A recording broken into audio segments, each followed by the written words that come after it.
중직자가 봐야 될 빈 곳. 네. 지금 이 빈 곳은 사실 하나님께서 하나님의 시선이 머무는 곳입니다. 하나님의 모든 것이 머무는 가장 중요하게 바라보시는 곳이죠. 어떤 면에서 보면 빈 곳이라고 할 때는 아무도 그 현장을 보지 않고 있는 거 아닙니까? 그런 측면에서 볼 때 하나님은 제일 관심 갖고 계시는데 아무도 그곳을 가지 않고 아무도 그것에 도전하지 않기 때문에 어떤 면에서 보면 이제 가장 안타까운 마음으로 보고 계신 현장이 빈 곳이라고 볼 수 있겠습니다. 이렇게 볼 때 오늘 사실 제가 말씀 준비하면서 되게 많은 위로를 받고 큰 응답을 받았는데 이제 그렇게 된 부분이 뭐냐면 사실 이 서론 부분이에요. 교재를 다 갖고 계시니까 보시면 알겠지만 하나님의 눈으로 렘넌트를 바라야 되는데 제가 이걸 준비하는데 하나님의 눈으로 렘넌트를 바라를 우리가 렘넌트 그러면 뭐 소윤이, 하윤이, 뭐 시은이 이렇게 우리 주일학교 학생들을 생각하지만 제가 오늘 말씀 준비하는 처음으로 그렇게 느낀 게 뭐냐면 하나님이 지금 우리를 어떤 눈으로 바라보시는가라는 답이 이건 것 같아요. 이게 제가 사실 이렇게 하나님이 여러분을 어떻게 바라보시는가. 하나님은 지금 여러분을 렘넌트라고 생각하고 바라보고 계십니다. 이게 제가 오늘 받은 응답이에요. 제가 혹시 착각한 거 아닌가 하고 사실 예배 직전까지 계속 말씀을 좀 묵상하는 가운데 하나님께 기도했는데 확실합니다. 하나님이 지금 여러분을 렘넌트라고 생각하십니다.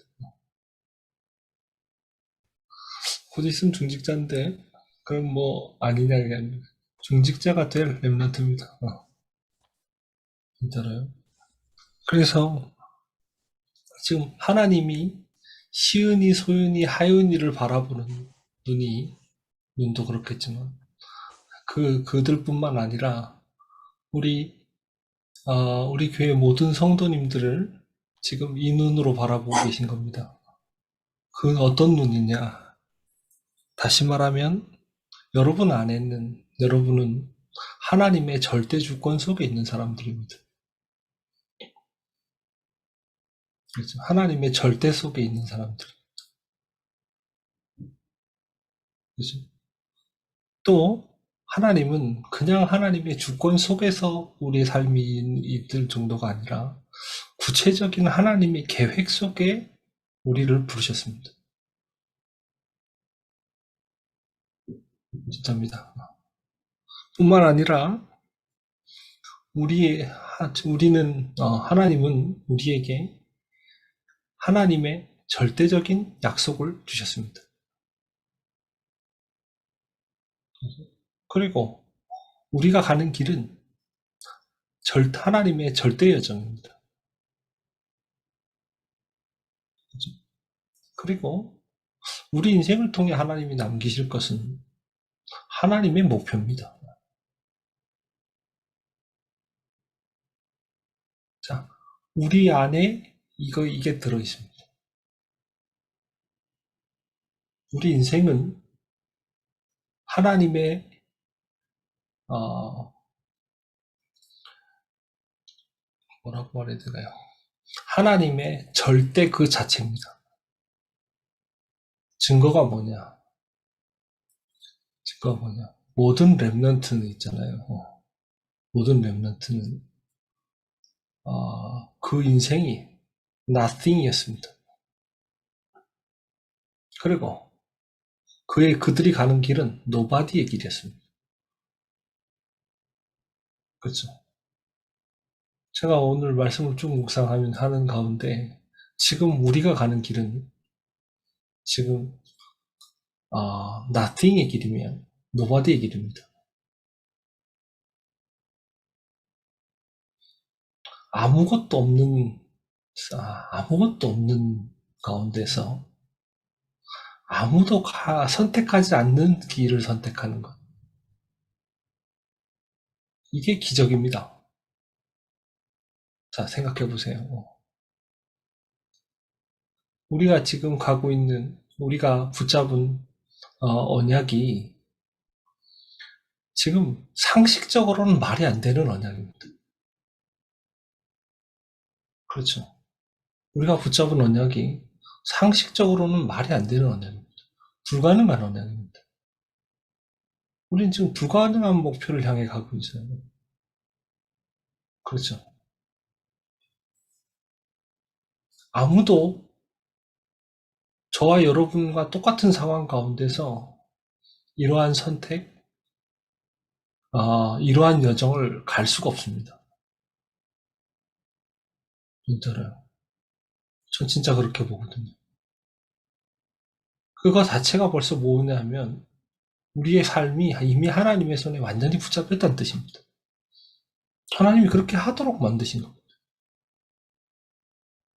그래서요, 하나님은 지금 우리의 인생을 바라볼 때 실패다, 성공이다, 잘했다, 못했다의 관점으로 보고 계시는 게 아니라 하나님의 절대 속에 하나님의 절대가 우리 안에 들어와 있다는 사실을 절대 속에 있는 우리로 보고 계시는 겁니다. 전 진짜 오늘 제가 받은 응답이 그거예요. 우리가 정말 렘넌트로 부름받았구나. 우리가. 그래서 우리가 지금 이 여정을 가고 있구나. 이 생각이 정말 많이 들었어요. 그래서 오늘 제목이 중직자가 보아야 할 빈 곳인데, 저는 어떻게 오늘 말씀이 들렸냐 하면, 하나님이 렘넌트인 우리에게 보여주시는 빈 곳입니다.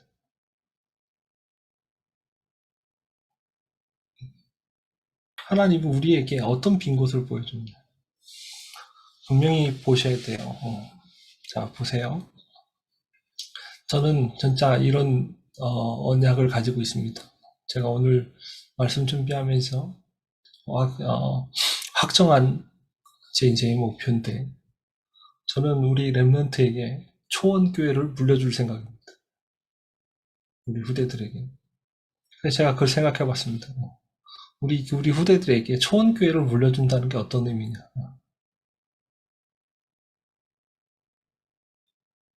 우리 교회에, 지금 다시 말하면, 우리의 후대들에게 초원교회를 물려준다는 것이 실제 어떤 의미가 되는가.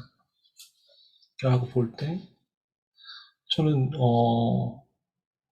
정말 많은 것들이 깨달아졌어요.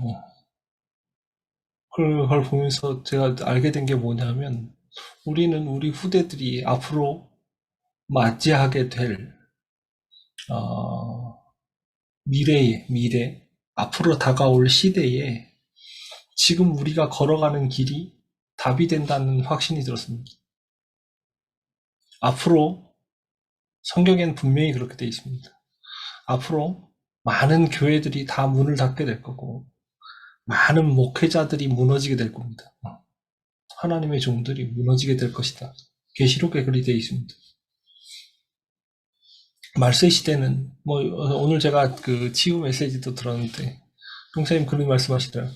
과연 지금 이 시대가 초대교회 시대보다 하나님께 집중하기 좋은 영적으로 훨씬 더 편안한 신앙생활을 할 수 있는 시대냐라고 볼 때 그렇지 않다는 겁니다. 지금이 훨씬 어려운 시대라는 겁니다. 어떤 의미에서 그러냐. 지금 사단이 3단체를 통해서 하고 있는 일을 볼 때 가장 중요한 전략이죠. 우리의 24시간, 우리의 관심을 빼앗을 수 있는 모든 전략을 다 쓰고 있습니다. 그래서 우리가 하나님께 집중할 수 없는 환경을 만들어 놨습니다. 진짜로. 그래서 저 어릴 때 그래서 우리 목사님께서 TV 유선, 이제 이 지역은 난시청 지역이라, 유선 안 꽂으면 TV 안 나왔거든요. 그래서, 그랬는데, 우리 목사님이 그 TV 유선 끊어버렸어요. TV 앞에 오래 앉아있지만은. 근데 이제 지금은요, 유선을 끊는 방법으로, 미디어에서 자유로울 수 있느냐? 그렇지 못합니다. 그렇죠. 지금 훨씬 더 하나님께 집중하고 기도하기 힘든 시대입니다.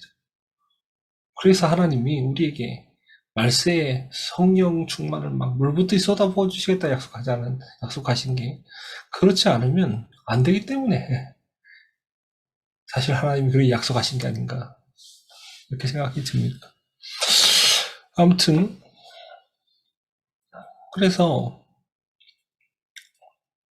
지금 사실상 우리가 초원교회를 남긴다는 것은 미자리 폐결의 길을 남긴다는 뜻입니다. 그래서 우리가 초원교회를 남긴다는 것은 정확한 복음을 남긴다는 뜻입니다. 우리가 초원교회를 남긴다는 것은 교회의 본질과 또 교회의 사명을 남긴다는 뜻입니다. 그래서 저는 지금 그 모든 것들이 우리가 가는 여정을 통해 회복되고 있다는 사실을 봤습니다. 그래서 지금 우리가 가는 이 길은 있잖아요. 정말로 일단 우리가 그 길을 가는데 아무런 없습니다. 그렇죠. 아무런 배경이 없고 또 우리가 가는 그 길은 뭐냐면 그 길을 가야겠다 해서 갈 수 있는 길이 아닙니다. 길 자체가 보이질 않는 길입니다. 오직 말씀으로만 보이는 그 길입니다. 우리가 그 길을 가고 있는 겁니다. 그래서 굉장히 놀랐고요. 하나님은 그래서 우리가 지금 가고 있는 우리에게 지금 닥치는 이미 지나왔던 길들과 지금 가고 있는 길과 또 하나님이 도달하게 하시는 그 길의 끝은 사실상 하나님의 절대의 길이다. 우리는 그 은혜 가운데서 우리의 길을 하나님의 시간표에 맞춰서 걸어가고 있다. 정말 너무나도 중요한 시선이라는 생각이 들었고 하나님의 절대가 숨겨져 있는 인생을 갖고 있구나. 이게 정말 감사했습니다. 그래서 그 렘넌트에게 하나님이 중직을 맡을 렘넌트에게 하나님이 보게 하시는 빈 곳이 뭐냐? 그게 바로 결론부터 말씀드리겠습니다. 저와 여러분은 반드시 뭘 봐야 되냐? 목회자의 어려움을 봐야 됩니다. 더 중요한 건 뭐냐면 지금 목회자 뒤에 있는 엄청난 응답들이 있습니다. 한 시대마다 올바른 목회자, 올바른 전도자가 섰을 때 그 시대는 완전히 갱신됐습니다. 완전히 회복됐습니다. 그래서 우리가 여러분 잘 알고 계시는 이드로 또 오바댜 우리가 그 이름을 기억하는 많은 중직자들이 하나같이 어디에 생을 걸었느냐? 전도자 한 명을 살리는데 전도자 한 명을 키우는데 모든 걸 다 걸었습니다. 그렇죠. 그거 하나로 하나님의 절대 계획이 성취됐습니다. 그렇죠. 여러분 기억하셔야 돼요. 정말 복음 가진 목회자, 복음 가진 전도자 한 명 키우는 것이 다입니다. 그리고 목회자의 뒤에는 올바른 목회자가 섰을 때 우리가 올바른 전도자, 우리가 전도자를 도울 때 어떤 일이 벌어집니다. 시대가 회복됩니다. 그거는 성경 전체가 그 증거입니다. 그렇죠. 그거 기억하셔야 돼요. 자, 오늘 본론이 그러면 우리가 왜 목회자를 돕는가? 미자립 교회를 돕는다. 사실상 목회자를 살리는 일이거든요. 그렇지 않습니까? 목회자를 올바로 도우면 그 뒤에 오는 응답이 뭐냐? 우리는 어떤 목적을 가지고 목회자를 도우는 거야? 첫 번째입니다. 목회자의 뒤에는 목회자를 살리면 237의 길이 열립니다. 그렇죠? 한번 보세요. 사도행전 2장 9절부터 11절, 사도행전 8장 4절로부터 8절, 사도행전 8장 26절로부터 40절. 이게 다 무슨 내용입니까? 지금 목회자, 다시 말하면 교회에 오는 하나님이 237, 교회에게 주시는 237의 길입니다. 그렇죠. 복음 가진 목회자가 뭐가 됐죠? 플랫폼이 된 겁니다. 그랬더니 그 교회에 하나님이 주신 어마어마한 문 15가지가 열린 겁니다. 15개의 나라의 문이 열린 겁니다. 그렇죠. 지금 베드로가 설교했던 있잖아요. 지금 하나님이 시간표에 맞춰서 메시지가 전달된 겁니다. 그랬더니 15개 나라에서 모인 나그네들이 사실상 237을 향하는 문이 됐습니다. 그렇죠. 기억하셔야 돼요. 자, 그러고 났더니 보세요. 사도행전 8장 4절로 8절 그 사마리아입니다. 사마리아 뭡니까? 사실상 지금 기존 교회 성도들입니다. 다시 말하면 종교 생활에 빠져 있는 성도들입니다. 이게 교회에 이미 와 있는 축복이며 목회자의 현장입니다. 그래서 목회자를 바로 도우면요, 사마리아가 삽니다. 그렇죠. 자, 보세요. 더 재밌는 거는요, 사도행전 8장 20절 40절 뭡니까? 에티오피아 넷입니다. 완전히 다 무너진 그 현장 속에는 사실상 엄청난 인재들이 숨어 있습니다. 그렇죠. 이 응답이 어디로 튈지 몰라요. 이 모든 응답들이 교회의 응답이며, 이 교회는 전도자 한 명, 목회자 한 명으로 사실상 섭니다. 그렇지 않습니까? 그래서 살릴 가치가 있는 겁니다. 그 뒤에 어떤 응답이 올지 몰라요. 그 안에는 사실상 뭐가 있느냐? 어마어마한 하나님의 절대 계획이 들어가 있는 겁니다.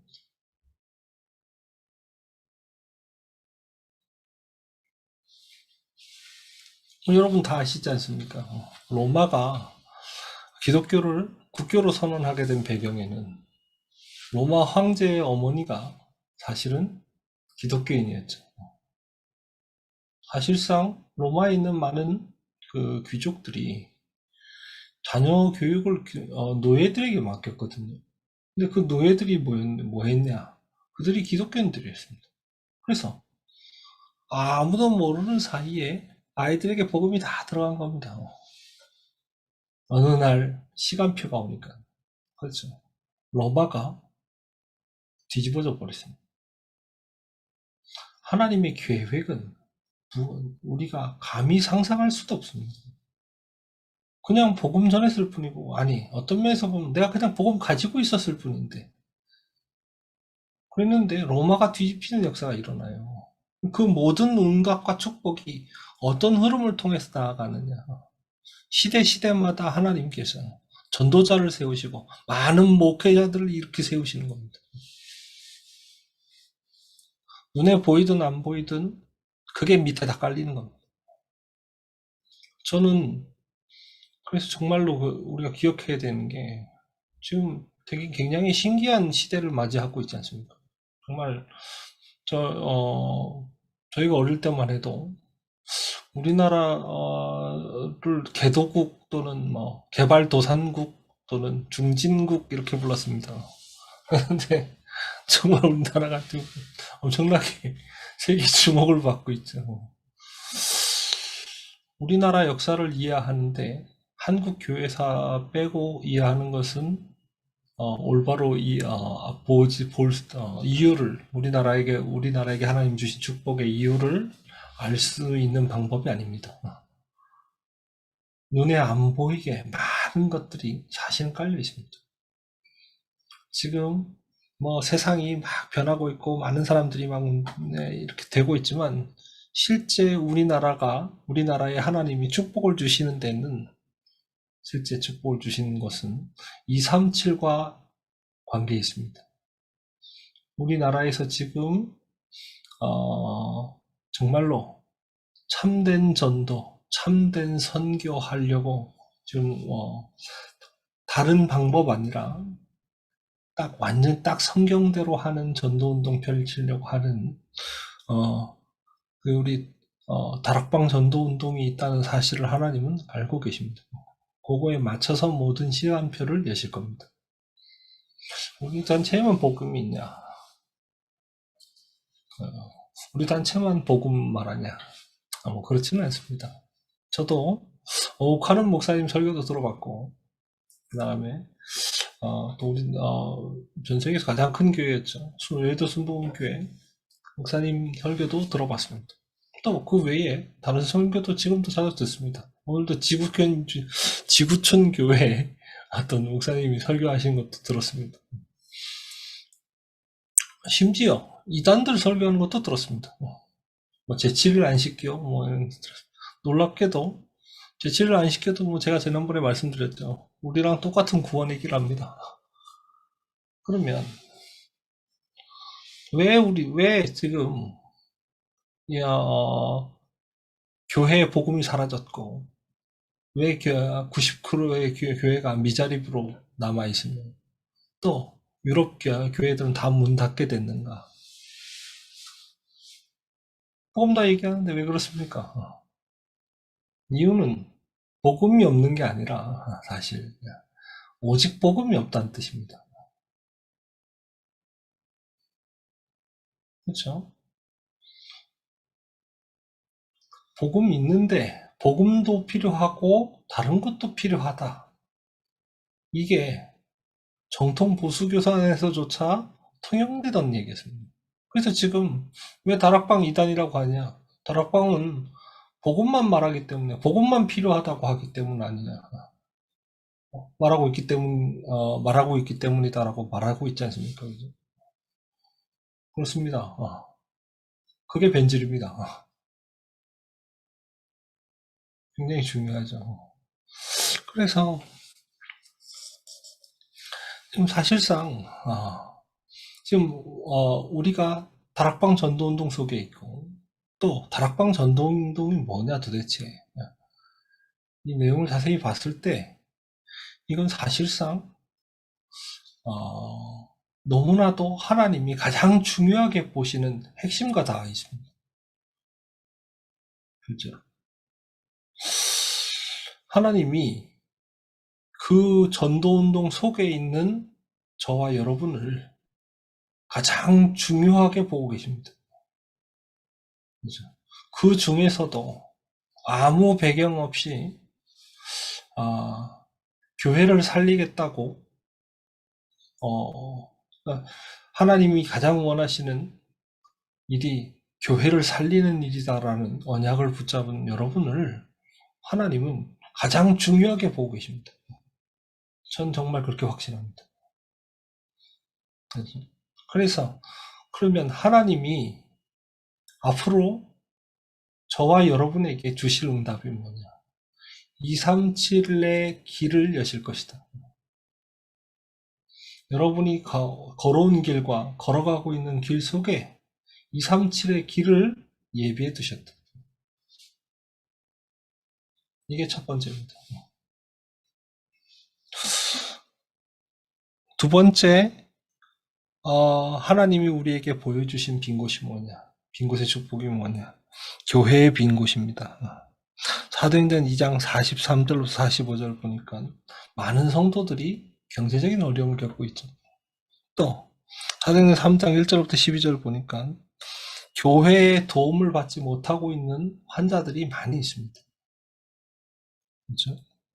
또 사도행전 13장 5절부터 12절 보니까 13장, 16장, 19장 보니까 어떻습니까? 영적 문제에 시달린 사람들이 많이 있습니다. 하나님은 우리가 목회자를 돕는 것 하나로 우리가 교회를 살리겠다는 언약을 붙잡은 것 하나로 시대에 치유하지 못한 가장 중요한 영적 문제를 치유하는 자들로 세우실 것이다. 우리를 통해 개인과 지역과 시대의 질환을 치료하게 할 것이다. 이게 우리에게 하나님 주신 두 번째 빈 곳이자 두 번째 응답입니다. 마지막으로 세 번째 하나님이 우리에게 주신 응답이 뭡니까? 현장의 빈 곳입니다. 무슨 말입니까? 사도행전 14장 14절부터 20절 보니까요. 다시 말하면 루스드라에 있는 디모데를 하나님이 만나게 하신 겁니다. 자, 또 사도행전 18장 24절 28절 보니까 브리스길라 아굴라 부부와 바울이 함께 잠깐 사역했는데 거기로 하나님이 아볼로를 만나게 하셨습니다. 그렇죠? 또 사도행전 17장 1절 18장 4절 19장 8절 보니까 어떻습니까? 바울이 회당에 들어간 겁니다. 물론 바울이 회당에 들어갔을 때 렘넌트를 만나러 들어간 건 아닐 겁니다. 아이들을 만나러 간 건 아닌데 문제는 왜 이제 어른들 만나러 갔는데 실제 아이들에게 영향을 준 겁니다. 그렇죠. 이게 지금 숨은 응답입니다. 아무도 보지 못하는 숨은 응답입니다. 이 일들이 벌어졌습니다. 이게 지금 어디를 향하느냐. 그게 그 뒤로 200년 뒤에 로마 복음화를 만들어냅니다. 그렇죠. 이런 응답들이 숨어져 있습니다. 무슨 말이냐? 하나님은 여러분에게 어마어마한 인재들을 맡기실 것이다. 어떤 인재냐? 교회 살리는 길이 세계 살리는 길이라는 답을 낸 인재들, 답을 가진 인재들을 만나게 하실 것이다. 그 일에 생명걸 가치가 있음을 느끼는 그런 인재들을 만나게 할 것이다. 이게 지금요, 우리가 하고 있는 일 뒤에 오는 응답들입니다. 무슨 말인지 아시겠죠? 지금 하나님이 우리를 걷게 하신 그 길 뒤에 있는 응답이 이 세 가지입니다. 237의 길을 여실 것이고, 많은 이들을 치유하게 할 것이며, 그렇죠? 진짜 서밋들을 붙이실 것이다. 그렇죠? 시대를 살릴 진짜 서밋들을 만나게 하실 것이다. 이게 하나님이 우리에게 주신 약속입니다. 진짜로. 이게 지금 우리에게 하나님이 주신 절대의 길입니다. 그래서 기억하시기 바랍니다. 하나님은 우리 안에 하나님의 절대를 심으셨습니다. 우리 인생을 하나님의 절대로 바꾸셨습니다. 그렇죠? 운명 가운데 있었던 나의 인생을 하나님의 절대의 길로 옮기신 겁니다. 그렇죠? 그래서 눈을 확실하게 떠야 돼요. 지금 어려운 게 아닙니다. 절대로 성공할 수밖에 없는, 승리할 수밖에 없는 길을 가는 겁니다. 그렇죠? 오늘 그 기도수첩 그 본문 내용 앞에 보니까 글이 하나 적혀있는데 재밌는 글이었어요. 뭐냐면 안전마진이라는 개념을 이렇게 기록한 글이죠. 읽어보면 그래서 이게 뭐냐면요. 가치와 가격의 차이를 두고 안전 마진이라는 용어를 하는데, 그 가격과 가치의 그 차이가 클수록 투자자는 안전하고 투자 후 일정 시간이 지나면 수익이 크답니다. 가치는 어마어마한데 그 가치에 비해 가격이 적으면 이건 굉장한 투자 포인트가 된다는 거죠. 투자한 종목이 된다는 거죠. 그래서 이것을 적용한 투자의 대가가 오마의 현인이라고 불리는 워렌 버핏인데, 세상에는 가치를 알아보지 못해 그냥 방치된 보화가 몇 가지 있다. 이렇게.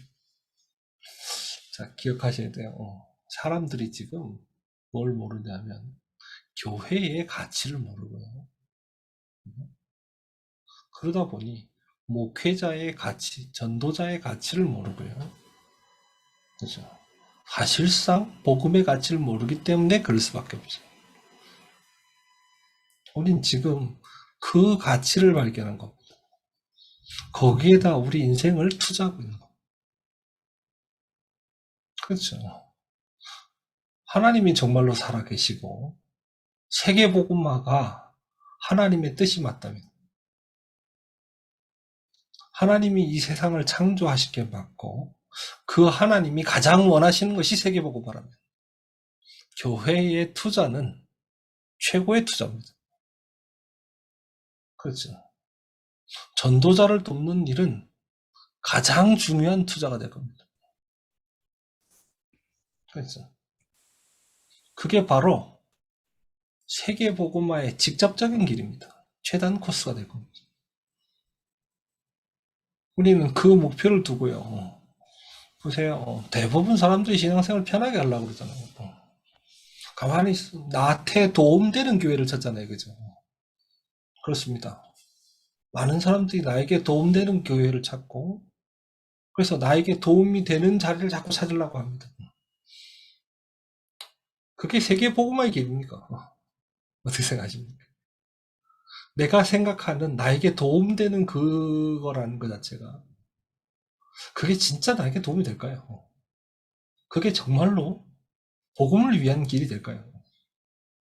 저는 아니라고 봅니다. 그죠? 그러면 뭐, 그 시스템이 잘 돼 있고, 그 교회가 크고, 그래서 내가 편안하게 신앙생활 할 수 있는, 뭐, 이렇게 하면 그게 잘못된 일이야. 그 말이 아닙니다. 하나님이 나에게 주신 현장이 따로 있습니다. 그렇죠. 우리는 이 땅에서 편안하게 살기 위해서 사는 것이 목적이 아닙니다. 그렇죠? 내가 이 세상에서 편안하게 사는 게 내가 이 세상에 태어난 이유입니까? 말이 안 되잖아요, 그죠? 하나님은 우리 각자에게 하나님이 주신 전무후무가 따로 있습니다. 그렇죠. 우리의 인생이 하나님이 내게 주신 전무후무입니다. 내가 태어난 곳, 내가 살고 있는 곳, 나에게 복음을 전달해 주는 분, 그리고 내가 만나게 된 교회. 이거는 내가 부모를 선택할 수 없듯이, 그렇죠? 내가 하나님을 선택한 게 아니듯이, 하나님이 내 인생을, 나에게 주신 절대적인 하나님의 계획입니다. 그래서 하나님의 계획을 따라가야 하나님이 제게 주신 전무후무를 만나요. 그렇지 않습니까? 그래서요, 이게 지금 나에게 맞는 거, 나한테 편한 거, 나한테 좋은 거, 이거는 복음으로 끝이 안 났다는 뜻이에요. 그렇지 않습니까? 그건 구원받은 사람의 판단이 아닙니다. 지금 하나님이 나에게 주셨다고 하는 것은 완벽한 가정, 완벽한 환경, 편안한 어떤 배경, 뭐 이걸 주셨다는 게 아닙니다. 하나님이 지금 우리에게 모든 것을 주셨다는 것은 복음을 주셨다는 겁니다. 그럼 복음으로 모든 게 모든 복음으로 충분하기 때문에 나머지 모든 것은 그 복음을 활용하는 현장입니다. 그죠? 그렇지 않습니까? 그 복음을 펼치는 현장이 돼야 돼요. 안 그렇습니까?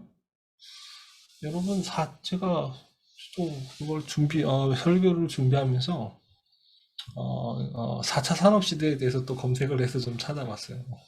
4차 산업시대란 한마디로 어떤 시대냐?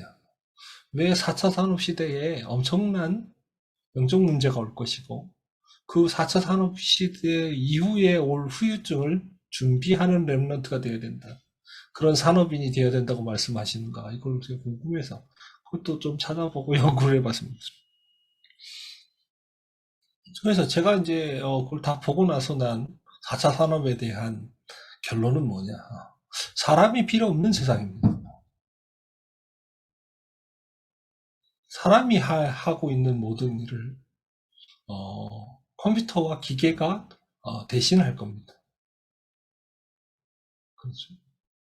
그러면 그 사람들이 그런 걸 다 대신하고 사람은 뭐 하느냐? 사람은 사람만 할 수 있는 창의적인 일에 도전한다. 뭐 이런 식입니다. 그러기 위한 세상. 굉장히 제가 볼 때는요.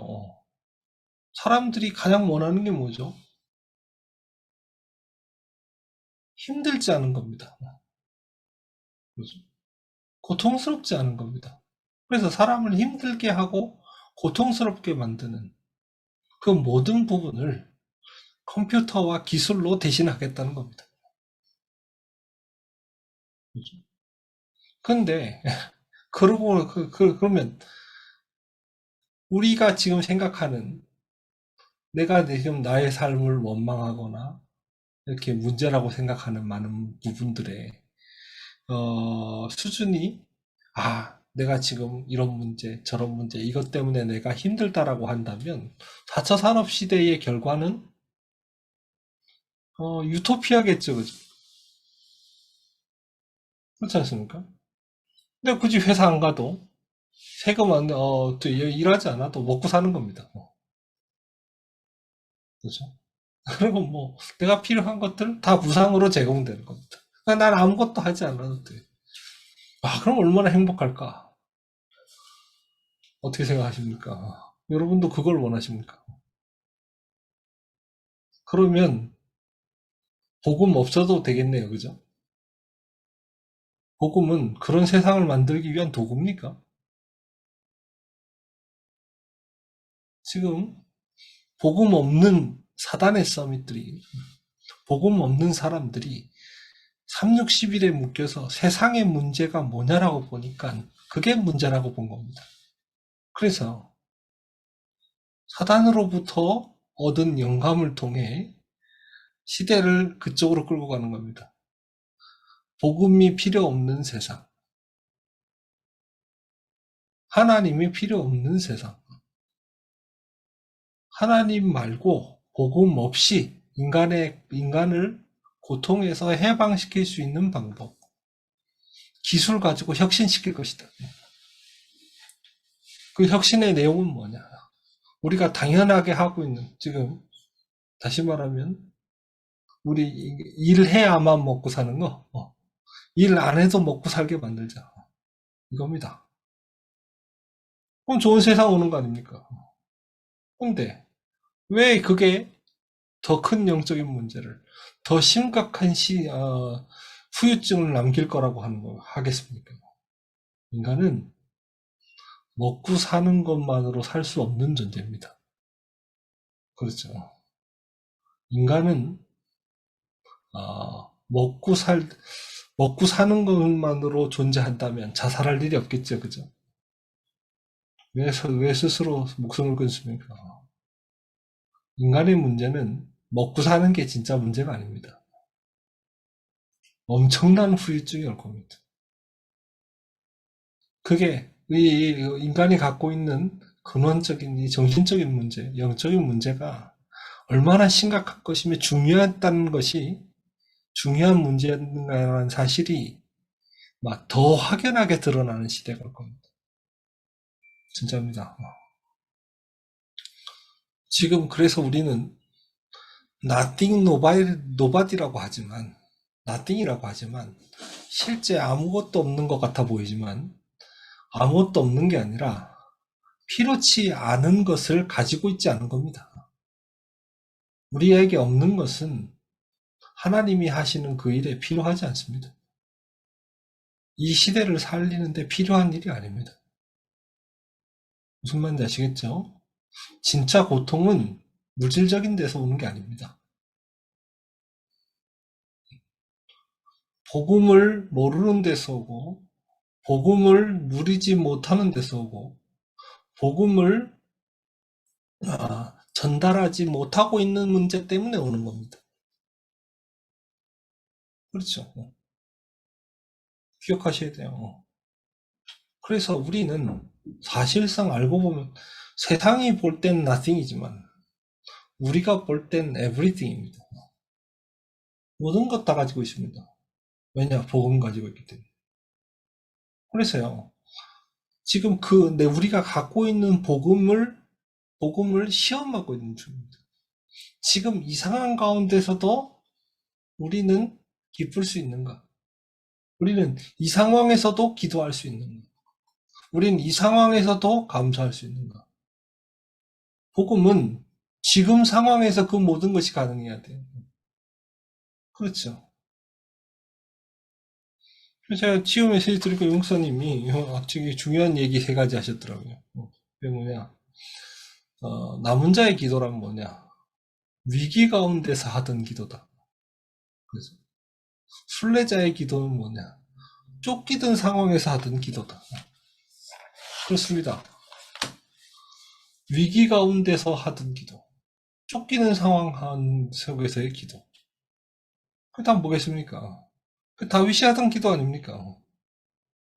그 상황에서 기쁘고, 그 상황에서 기도하고, 그 상황에서 감사할 수 있는 기도. 이게 참복음이라면 가능해야 됩니다. 그래서 복음의 그 부분을 우리가 깨닫지 못하면 앞으로 오는 시대의 문제를 해결할 수 없을 정도가 아니라 그 시대의 문제에 휩쓸리게 됩니다. 그렇죠. 그래서 우리는 미리 앞으로 올 문제를 경험하고 있는 것이다. 그렇죠. 미리 앞으로 올 문제에 대한 답을 확인하고 있는 것이다. 저는 그리 봅니다.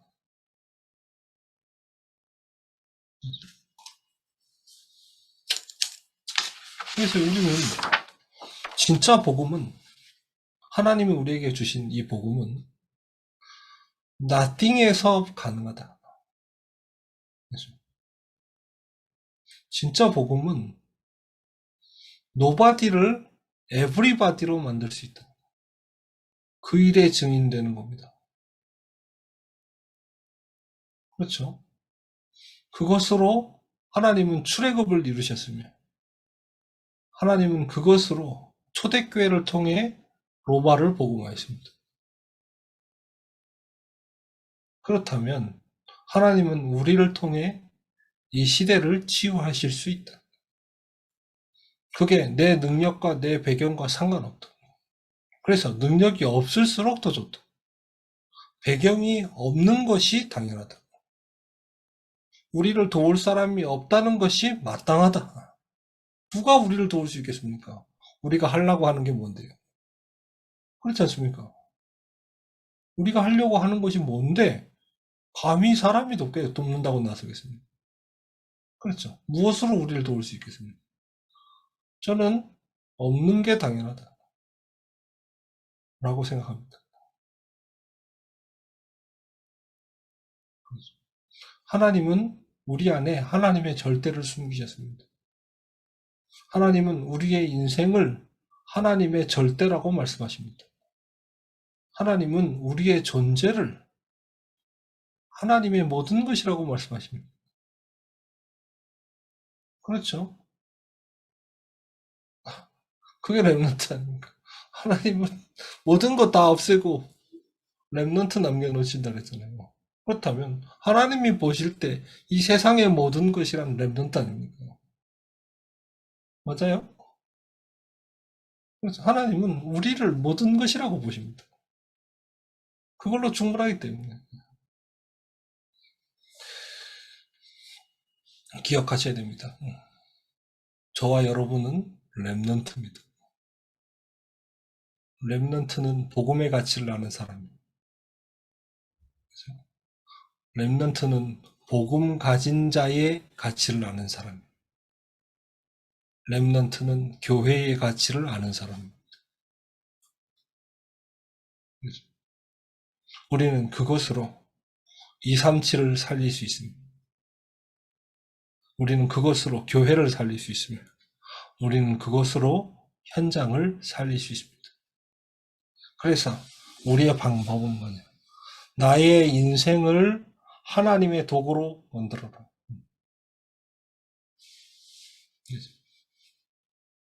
하나님은 다른 특별한 것으로 하시지 않냐고.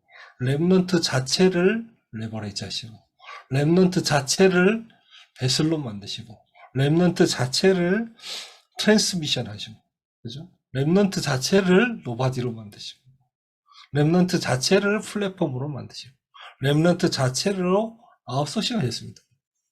그렇죠? 렘넌트가 그 6가지 도구였습니다. 하나님은 우리의 인생을 6도구로 만드신 것이다. 그래서 뭘 활용하느냐? 이미 우리 안에, 이미 우리의 인생이 하나님의 6도구이기 때문에 우리는 아무것도 두려워하지 말고 미디어를 활용해라. 뭐 부끄러워하지 말고 염려하지 말고 그러다 뭐 무슨 일 생길까 이러지 말고. 제가 정말 좀 충격받은 게 그 초등학생 유튜버가 있어요. 뭐 많이 있다는데 내가 저는 뭐 일부러 제가 검색한 게 아닌데 조회수가 높으니까 아마 떴겠죠. 초등학생 남자애가 유튜브를 하는데 이거 가지고 뭐 영상을 자기가 만들어서 이렇게 막 올려요. 막 랩도 하고요. 뭐 여러 가지 사회 문제에서 얘기하다 하고 막 이렇게 짧은 영상을 막 만들어놨다. 이 친구가 그러다 보니까 이제 구독자도 많고 이제 많은 사람들이 그걸 보나 봐요. 그러면 이제 뭐가 필연적으로 뭐가 따라 붙겠습니까? 악플러들이 붙어가지고 막 욕하잖아요. 그러니까 악플러들이 막 욕하니까 얘가 탁 나와가지고 뭐라 그러냐. 뭐 악플 다루는 것도 나에 대한 관심이라고 생각한다. 뭐 초등학생한테 그래 욕하면 니들 기분이 풀리냐? 이러면서요. 뭐 니들이 좀 우리 형 누나들이 나한테 욕해서 기분 좀 풀리면 뭐 그것도 내가 내 역할을 한 거라고 생각한다. 이러는 거 있잖아요. 야 이놈 봐라 이런 생각이 들었습니다. 자, 제가 말씀드리려고 하는 부분은 뭐냐. 걱정하지 말고 여러분 인생은 이미 여러분 6도구가 하나님의 도구가 됐기 때문에 미디어를 활용하시라. 그리고 마지막으로 컨텐츠를 활용해라. 무슨 말이냐? 기도와 복음과 기도와 전도와 치유 컨텐츠를 하는데 이걸 하는데 참고되는 부분이 있습니다. 다시 말하면 상처입니다. 자, 복음 컨텐츠, 기도 컨텐츠, 전도 컨텐츠, 치유 컨텐츠. 그렇습니다. 이 4가지로 우리가 많은 컨텐츠를 만들어낼 수 있는데 우리가 참고해야 될 부분이 뭐냐? 이 세상은 모든 사람은 다 상처받았답니다. 그래서 그 상처를 두고 복음 컨텐츠를 그 상처라는 배경을 깔고 상처라는 부분을 상처받은 사람들을 머릿속에 두고 그걸 깔아놓고 기도를 설명하고 상처받은 사람들을 두고 전도를 얘기하고 상처받은 사람들을 두고 치유를 얘기하라. 이게 컨텐츠입니다.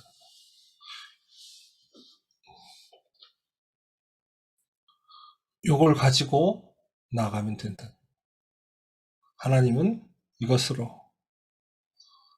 하나님이 우리 인생 가운데 또 내 삶 가운데 숨겨두신 하나님의 놀라운 계획들을 찾아내게 만나도록 하실 것이다. 아시겠죠? 제가 마음속에 어려움이 있었던 많은 부분들이, 마음속에 고민이 있었던 많은 부분들이 제가 참 뭐랄까요, 하나님께 집중하는 힘이 부족했다는 생각이 많이 들었고요. 그래서 지금 무엇보다도 하나님이 우리에게 24의 비밀을 알게 하시고 25의 비밀을 알게 하시고 또 영혼의 흐름을 알게 하신다. 정말 너무 감사하다는 생각이 들어요. 그래서 이번 제가 11월 달에는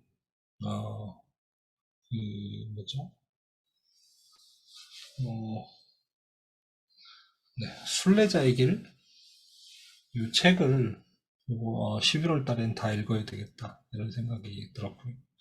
이번에 치유 메시지 목사님이 하신 거, 하나님 우리를 얼마나 사랑하시는지 다른 건 다 그렇게 잘 모르겠지만은 메시지를 안 놓칠 수 있도록 해주신 게 되게 감사해요. 저는 그 부분이 참 뭐랄까요, 하나님이 우리에게 주신 특혜가 아니냐. 우리 이종삼 집사님과 우리 이보라 집사님 통해서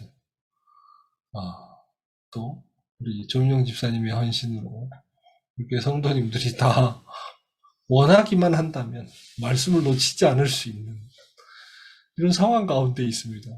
이게 진짜로 잘 모르셔서 그렇죠.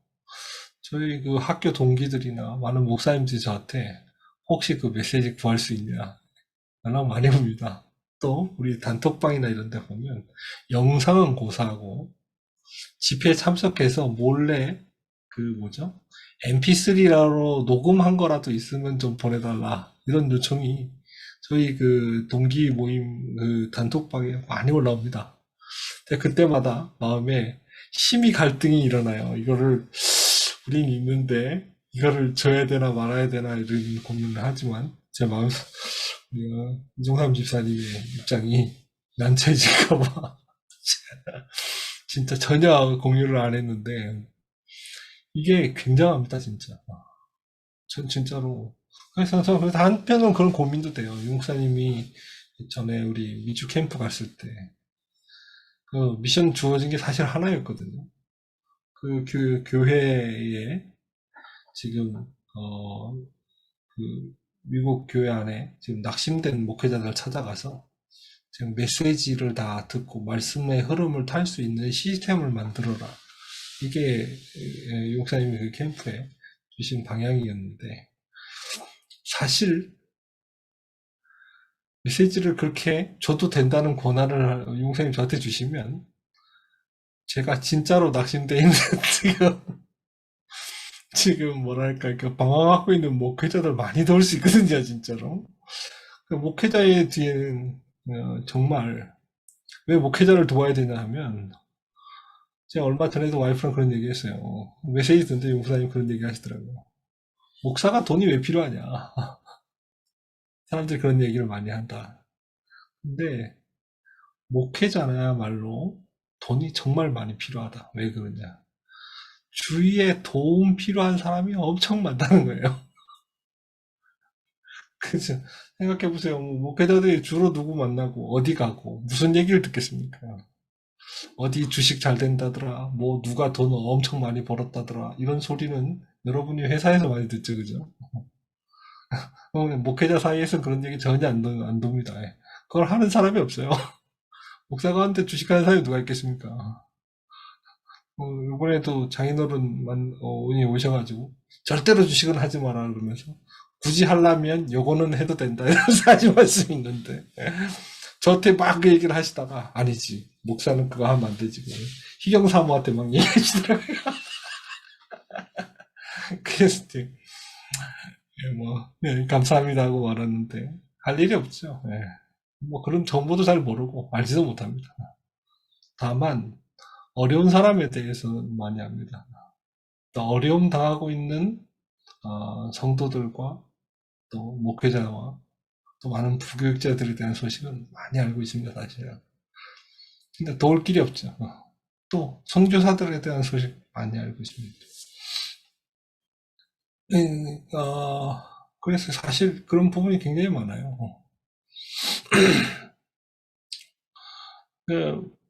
뭐죠? 그래서 참 뭐랄까요? 하나님이 우리 교회에 그런 상황 가운데서 목사님도 제일 걱정하시는 부분이 그거 아닙니까? 지금 사실 뭐 미자립교회 목회자들 가운데서 훈련받고 싶어도 훈련받으러 차비가 없다. 이 정도로 어렵다 이런 얘기 하시는 것도 들었고 또 사실 그런 부분들이 많이 있죠. 근데 참 저는 훈련받는데 그런 어려움 전혀 없었습니다. 정말 여러분들 만나고 하나님이 또 여러분들을 통해 저에게 주시는 특혜라고 생각하고요. 그것 때문에 더 정확하게 말하면요. 솔직히 얘기하면 그거 말고 저한테 또 필요한 것도 없습니다. 뭐가 저한테 필요하겠습니까? 그건 진짜 그게 다인데 정말 너무너무 감사하고 또 하나님이 왜 그러면 우리에게 그렇게 하시는가 라고 볼 때 하나님이 우리가 붙잡고 있는 언약을 알고 계시기 때문에 아니겠습니까? 우리가 하나님이 가장 원하시던 그 소원을 붙잡고 있기 때문에 하나님이 우리에게 주시는 특별한 은혜가 아니겠냐. 전 진짜 그렇게 보고요. 이게 진짜로요. 제가 정말 다 일부러 그냥 하는 립 서비스로 하는 얘기가 아니라 모든 목사에게 주신 특혜는 아닙니다. 제가 볼 때는요. 진짜로요. 모든 목사에게 주신 특혜는 아닌데 하나님이 제가 붙잡고 있는 언약을 또 여러분과 함께 반드시 이루기 원하시는 그 하나님의 목표가 정확한 하나님의 뜻과 맞기 때문에 하나님 주신 은혜가 아닙니다. 저 진짜 그렇게 생각합니다. 너무너무 감사한다는 생각이 많이 들었습니다. 여러분, 그래서 저는 여러분을 만나게 하신 하나님께 너무 감사합니다. 여러분이 하고 계신 작은 일들이 결코 작은 일이 아니라고 생각합니다. 또 뿐만 아니라 무엇보다도 하나님이 우리에게 주신 여러 가지 상황과 문제들이 사실은 하나님 nobody와 nothing의 길이다. 다시 말하면 렘넌트에게 하나님이 주신 절대의 길이다. 이게 정말 제가 붙잡은 안에 하나님이 저에게 이번 메시지를 준비를 하면서 주신 응답입니다. 여러분 하나님이 왜 수요예배 준비하는데 이런 응답을 주셨을 거라고 볼 때 하나님이 여러분에게 이 메시지를 꼭 전달하라고 하신 게 아니겠나 이런 생각이 정말 들었고 그래서 전혀 흔들리지 말고 오히려 우리는 더 큰 기쁨과 더 많은 기도와 더 깊은 감사로 하나님께 영광 돌리시기를 주의 이름으로 축원합니다. 기도하겠습니다. 은혜가 많으신 하나님 참으로 감사를 드립니다. 하나님 우리를 렘넌트로 부르시고 또 교회를 보게 하시며 또 목회자를 바로 보게 하시고 또 목회자 뒤에 있는 한 시대를 회복시킬 어마어마한 미래를 먼저 보게 하여 주시니 감사를 드립니다. 하나님 237의 빈 곳을 살릴 보호자로 교회의 빈 곳을 살릴 동역자로 현장의 빈 곳을 살릴 식주인으로 하나님 우리 주원교회 모든 성도들을 축복하여 주옵소서.